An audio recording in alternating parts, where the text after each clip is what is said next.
Welcome to Let's Chat, the Tennessee Valley's premier show focusing on lifestyle and entertainment with Jess Raby and Chip Chapman, bringing you smart shopping tips, community events, and the newest trends. Now, let's chat. Good morning and welcome to Friday. It is going to be a huge football weekend, and we're going to jump right into things this morning with our friend Mike Keith from the Tennessee Titans. You know him as the voice of the Titans. Mike Keith, good morning. Good morning, Chip. How are you? I'm doing very well. Actually, I'm getting better. Sunday evening this past week, I had no fingernails, several bald spots, and a sore throat from yelling at the TV, and apparently it worked because the Titans won.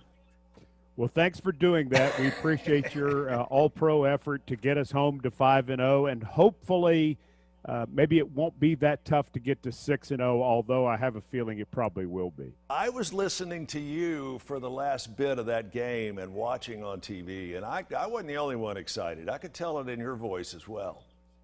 You know, that was our 100th win at Nissan Stadium. Wow. And it was certainly one of the top 5 most exciting to score with 4 seconds left in regulation, have the play stand up to review, go to kick the extra point, have the Texans call timeout to ice the kicker. We make the extra point. We go to overtime, and the biggest play of the entire day, I contend, was the coin flip. When we won the coin flip, I knew we were going to win the football game because I think whichever team had the ball first to start overtime was going to win. And fortunately, it was us. And fortunately, Derrick Henry got the ball in the end zone. As you mentioned a moment ago, now we're at 5-0. You've got a pretty tough opponent in the Steelers coming up this weekend. They are also undefeated. Going to be interesting to watch the two quarterbacks. Of course, Ryan Tannehill and his clock management skills, as well as his overall performance, pretty good. But you can't discount Roethlisberger. He's got a few years on Ryan, and he can be a little devious out on the field of play. Yeah, both those guys playing great football. Tannehill at this point, 13 touchdowns, just 2 interceptions. Obviously, he has the ability to run as well. Roethlisberger can run. He doesn't do it as much as he once did now that he's a little bit older. But after having surgery last year, he's healthy.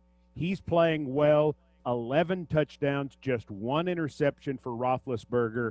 So you've got 2 of the 4 or 5 most efficient quarterbacks in the NFL going head-to-head in a game which features undefeated opponents in Week 7 for just the 8th time in NFL history.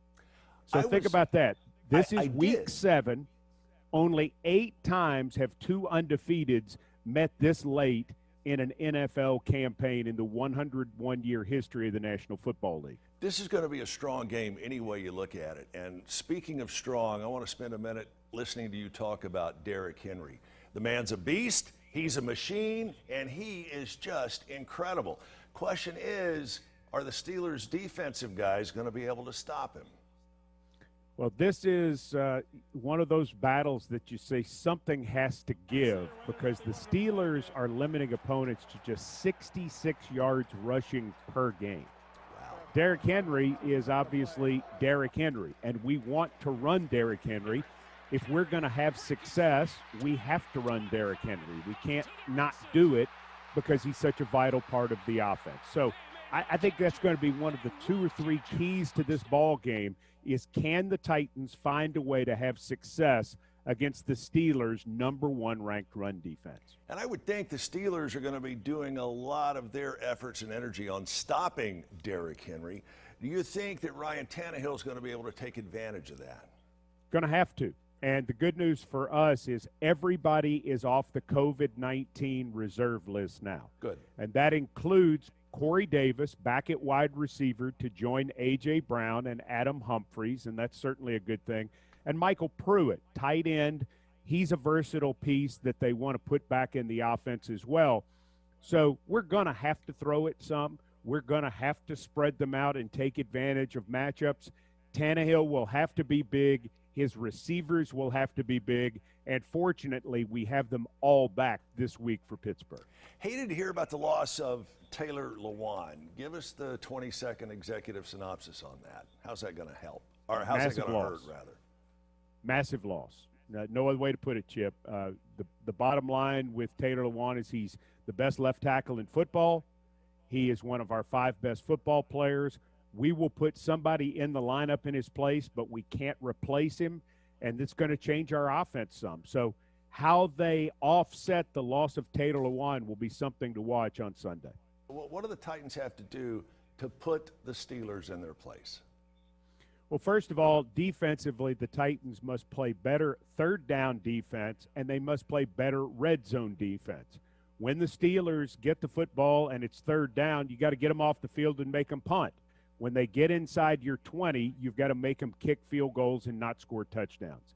We touched on the fact that the Titans have to run the ball regardless of what the Steelers put up there, because that's who the Titans are. That's how they're built. That's their personality.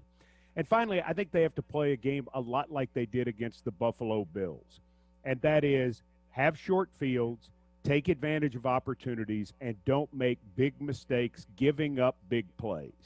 If the Titans can play the way they did 10 days against Buffalo, I think they'll have a very good chance to be 6-0 come 4 o'clock Eastern time on Sunday.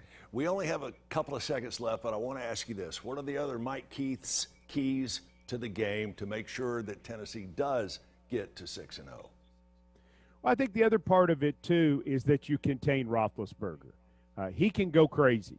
He can get loose in the pocket. He can make things happen off schedule. He's got good receivers, including a rookie named Chase Claypool from Notre Dame, 6'4", 240-pound wide receiver. You can't let Roethlisberger get loose and make plays off schedule. That's how he makes difference-making plays to win the game. That's my other big key. All right, sounds good. Mike Keith, thank you so much for joining us, and we'll be watching the game here on CBS. We'll be listening to you on Titans Radio, and I hope, much like last week, your voice is going to get a little hoarse as you proudly proclaim Tennessee Titans now 6-0. Mike Keith, thank you. Thanks, Chip. Make sure and stick around. We have much more of Let's Chat coming up right after this.